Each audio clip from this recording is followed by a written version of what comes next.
نمرة 5 مريم مصطفى برضه في قائمة الزمالك. ده حط على صفحته او في قائمته مريم مصطفى، وده حط في قائمته مريم مصطفى. الغريب انه هاتولي كده الخبر بتاع اتحاد الطايره، الغريب بيقول ان لك هيطلع رئيس اصلا هي لم تقيد اتحاد هنا ولا هنا.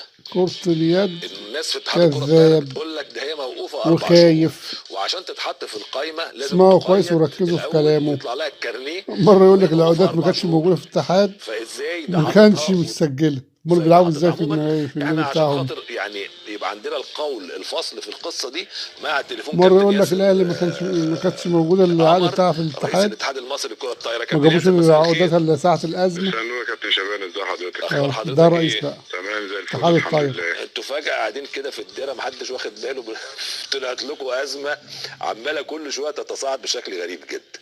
لا هي مفيش تصاعد ولا حاجه، هو الموضوع بسيط جدا والحمد لله احنا حليناه ان شاء الله، وهي الناديين هيلتزموا بقرار مجلس الاداره. حضرتك انتوا قررتوا 4 شهور ايقاف وغرامه 100,000 جنيه، وهي من حق الاهلي ده مريم مصطفى. لا طب هم الاهلي والزمالك باعتين مريم حق ومعاها الأهلي في لا، قائمتهم هم الاثنين قولا واحدا لا. مش من دلوقتي، من ساعه ما وقت التسجيل يعني. بس هو الاعلان عن القائمتين لسه مؤخرا حاطين. لا ما هو اي حد يعلن عن قائمه، ما فيش حد يعلن عن قائمه لما يكون اتسجل. هو هينزل قائمه من غير ما يكون اتسجل، ولا ده معاه كارنيه ولا ده معاه كارنيه. يعني الاثنين مش مسجلين لا هنا ولا هنا؟ ولا متسجلين هنا ولا هنا لا. طب هو حضرتك قرار مجلس الاداره ان مريم هتروح الزمالك وهتدفع غرامه 100,000 جنيه وقف 4 اشهر. وفي حاله ان العقد اللي هي بتقول عليه مزور اثبتت ان هو مزور، يبقى هي خلاص هي حره مع تلعب في نادي الزمالك. اثبتت ان هو مش الاهلي، اثبت ان هو مش مزور، قدامها حل من الاثنين، يا ترجع النادي الاهلي يا تدفع شرط الجزاء اللي هو 3 مليون جنيه. ونفس الكلام بالنسبه لدعاء برضه كانت طعنه بالتزوير في نادي طعنه في الزمالك. التزوير وما راحتش في المحكمة. عقدها ولا بتقول ما اخدتش مستحقاتها؟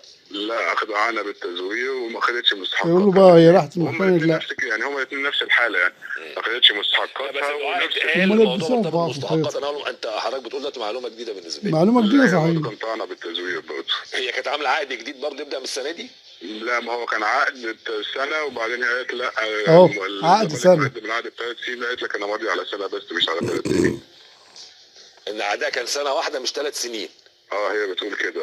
هي طعنها كده، وانها كمان ما خدتش مستحقات السنه اللي فاتت. يعني هي السنه اللي فاتت تقصد في عقدها خلص، هي بتقول كده. هي بتقول ان عقدها خلص. السنه اللي فاتت. طب يا فندم السنه اللي فاتت لما توثق المفروض العقد كان كانش سنه عندكم ولا متوثق. 3 سنين في الاتحاد؟ دلوقتي قدموا متوسط. عقد جديد السنه دي. ازاي؟ قال لك العقد ده 3 سنين مش سنه. لا السنه اللي فاتت يا فندم. السنة اللي فاتت يا السنه اللي فاتت يا اسطى. عقد في عقد وانت عجلاتي؟ ب3 سنين، هي بتقول لك لا مش 3 سنين دول سنه. ما هي كل ايوه يرجع يقول بسنة. انا ما خدتش فلوس وكانوا بيجددوا بقى وكانوا لا بيجددوا. انا اقصد الاهلي لا الزمالك لما قدم السنه يعني اللي فاتت حته ان هو في خلاف. شبانة مش هيسيبه برضه. انا مش اقدرش احكم فيها، لان بقى الواحد بيحكم بتزوير. هيرجعوا تاني نفس السؤال. لو في مشاكل هو ياسر افندي عاوز يلف. لا انا مع سعادتك طبعا، لكن انا اقصد ان هي لما تأيدت السنه اللي فاتت، هل العقد اللي كان مقدمه الزمالك كان مدته سنه ولا 3؟ وهل لو مدته سنه الزمالك قدم عقد تاني السنه دي قال لا ده اللي فات ده كان 3، يعني قدم نفس العقد بس 3 والسنه اللي فاتت كان لا هو نفس العقد بس 3. هو السنه اللي فاتت قدم سنه 3 برضه.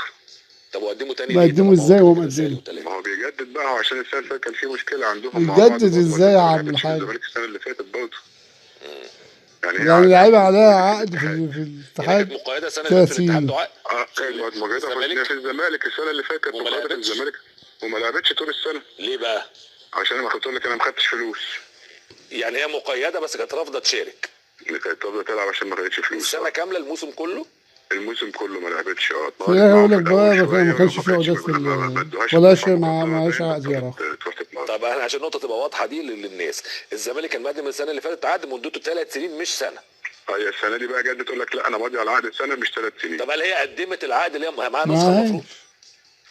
ما ممكن يكونوا ما ادوهاش، يعني مش كل اللعيبه بتاخد عقود، يعني في نوادي كتير ما بتدي اللعيبه العقد. يعني هي معهاش نسخه قدمتها؟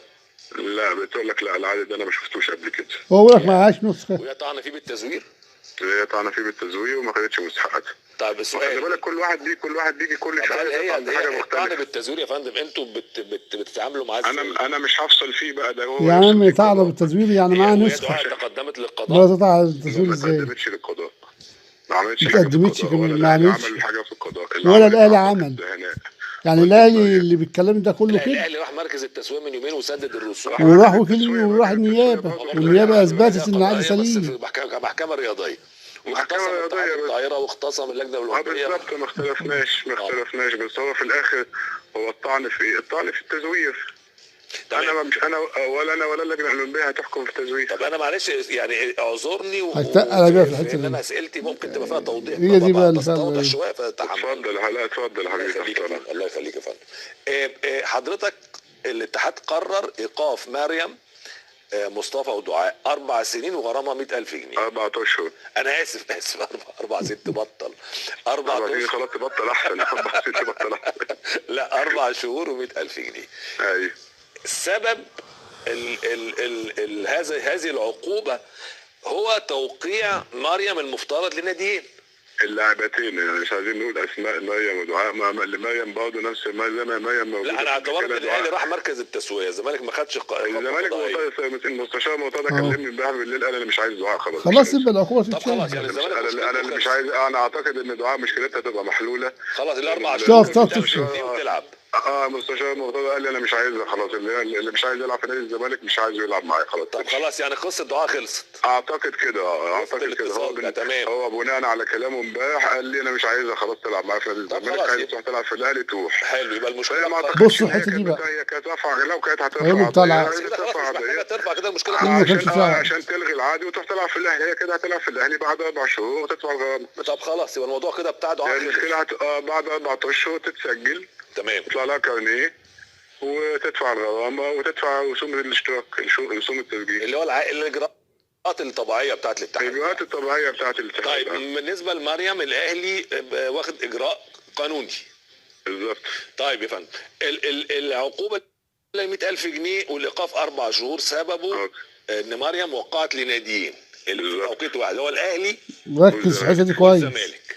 اوكي. طب حلو، ده معناه ان اتحاد الكره الطايره بيعترف بعقد الاهلي بدليل ان هو اعتبره مفيش عقد. ما اختلفتش معاك بس سليم. هكمل بس وجهه نظري يا فندم. في الاخر اقول له مفيش في عقد، مفيش الا عقد ساعه الازمه. الاعتبار ان هي وقعت هنا وقعت هنا، فبالتالي عقدها في الاهلي المفترض ان هو سليم. منين بقى العقد سليم ومنين حضرتك حطيت في القرار في حاله ان ثبت تزوير هذا العقد؟ لانه العقد المفترض انه وثق في اتحاد الكره الطايره وقت ما توثقش. لا ما توثقش. ازاي؟ ما توثق يعني الاهلي لما مضاها ما جابش نسخه العقد وثقه؟ لما جابوا في الوقت اللي هي كانت فيه نفس الوقت في وقت الازمه، لما جاب في وقت الازمه بس يعني كانت بتلعب من غير عقد. يعني الاهلي جاب العقد وقت الازمه مش قبل كده؟ لا في وقت الازمه، اول ما فتحنا باب التسجيل الاهلي جاب عقده والزمالك جاب عقده.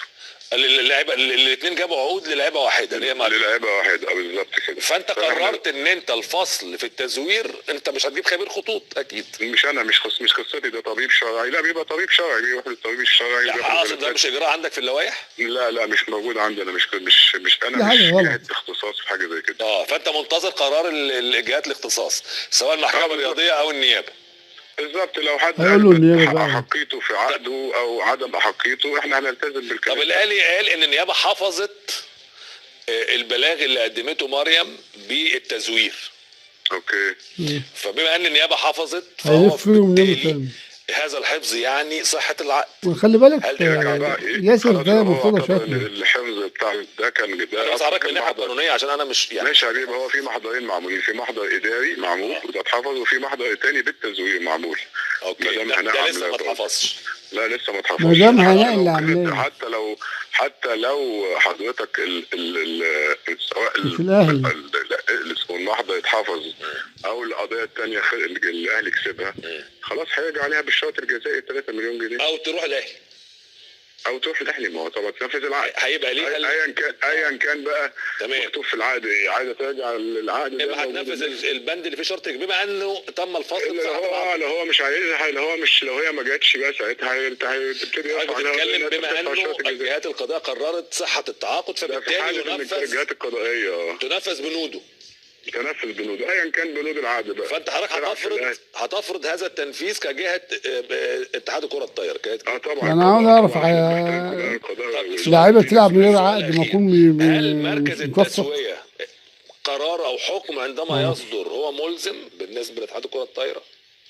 ما هو حسب ملزم ازاي يعني، هو حسب يعني افرض مركز التسويق قال ان هي من حق الزمالك، قال ان هي من حق الاهلي، قال ان العقد سليم، قال وات ايفر، ما اعرفش ايه طبعا هو ده في الاخر جهه قضائيه يعني. ما هو جهه قضائيه بس فيما يخص يعني انت النهارده في مشكله بين اثنين في حاجه بره القضاء ممكن يحكم فيها. حاجه بره القضاء